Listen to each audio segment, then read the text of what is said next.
Hey everybody, we're back with another video this week. I'm going to focus on a couple species, one that came in this week and one that's been here for the last couple weeks, and then also show you all the betas that came in this shipment. So without further ado. Okay, so these guys are cool little fish. This is called Burmese clouded archerfish, or Toxotes blythii. Really peaceful topwater fish. Needs a pretty good sized tank though, so they get up to about 6 inches. They will eat things that fit in their mouth, so they're peaceful, but you know, don't be food. Pretty easy to take care of. Not picky eaters at all, like some of the other unique things. Oh my god, bone. But really cool patterning on these guys. Do really well in groups. You know, not gonna be aggressive towards conspecifics, so that is nice.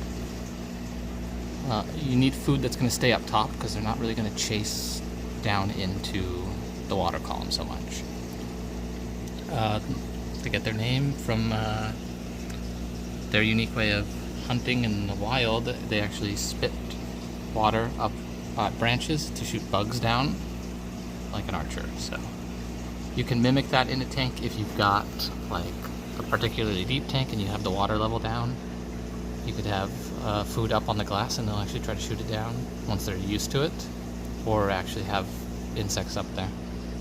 Though that's not all that realistic for most tank setups, but they're not picky eaters, so they'll eat in just about anything you put in there as long as it's near the surface.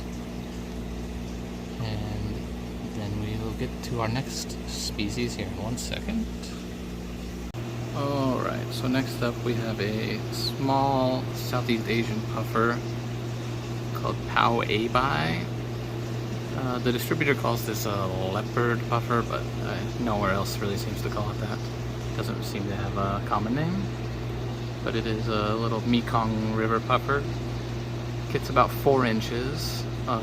Close relative of the dragon puffer or the hairy puffer, if you've seen those in the store before. First time we've ever had one of these guys. Not a lot of info, but they are a molluscivore, aka they eat clams and snails and stuff like that, but they will eat fish if they can catch them. So generally best kept alone. Not nearly as mean as those close relatives where they'll just eat any fish and then attack anything in the tank. So I've seen them kept with other things, but it's always going to be a risk. So I would probably not do it, but only gets about 4 inches, so smaller than either the hairy puffer or the dragon puffer, so it can be kept in a little smaller tank. Not super active, so doesn't need a ton of room, but you got to make sure you're giving them plenty of hard-shelled foods to keep that beak from growing too much. A nice little interactive pet compared to a lot of fish, so unique one to have for sure.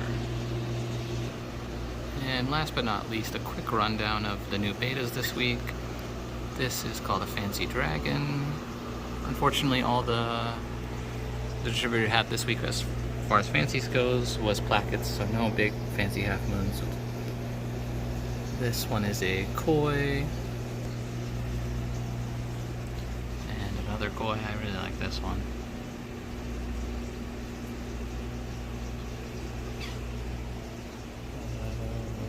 Let's see, who else is new? Oh, here we go, this one is awesome. Another marble.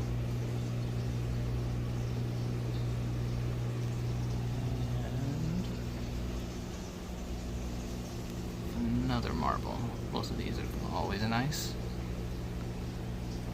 And I think the last one this week is another fancy dragon.